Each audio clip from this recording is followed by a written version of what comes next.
এবার পার্টি অফিসে ঢুকে এলোপাথারি মারার অভিযোগ উঠল হুগলির উত্তরপাড়ায়। মারধর করা হলো উত্তরপাড়া বিধানসভার মাকলা মণ্ডল 2 এর সভাপতি গৌতম মাঝিকে।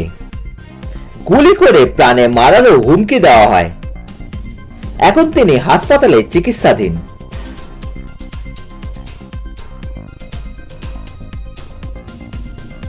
গতকাল মুখ্যমন্ত্রী মমতা বন্দ্যোপাধ্যায়ের সিঙ্গুরের সভার পাল্টা উত্তরপাড়ায় দিলীপ ঘোষের সভা।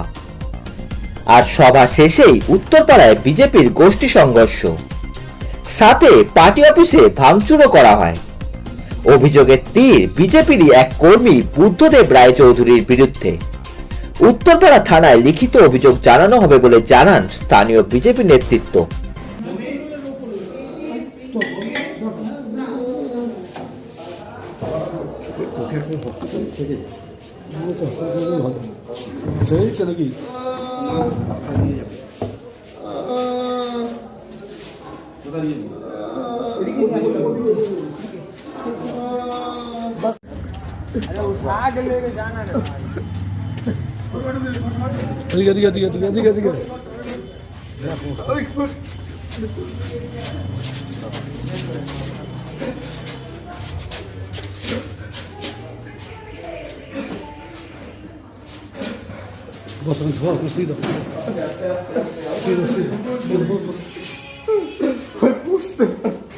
বাপ্পা মেরেছে, বাপ্পা বেশি, বাপ্পা মেরেছে। বাপ্পা রে বুদ্ধ বুদ্ধ বুদ্ধ বুদ্ধ জয় জয় জয় ছবি তুললেন না, ওকে ছবি তুলছে এটা বন্ধ। কালকে কি হয়েছিল পার্টি অফিসে?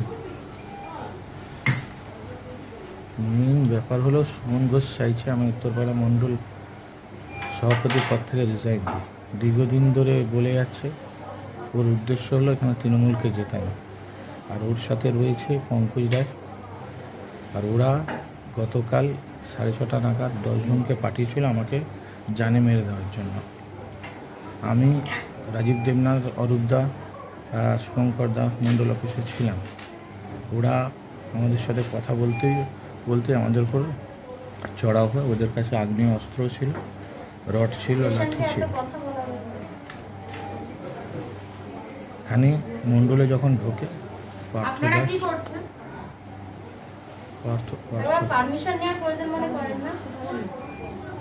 দাস, বুদ্ধদেব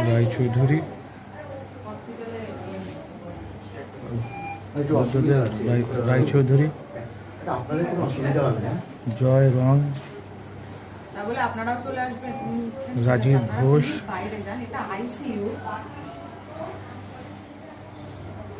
বিনোদ পাসওয়ান, বিনোদ সাউ, সুভাষিস ঘোষ আর 2 জন অপরিচিত দুষ্কৃতী এনে আমাকে জানে মারতে চায়।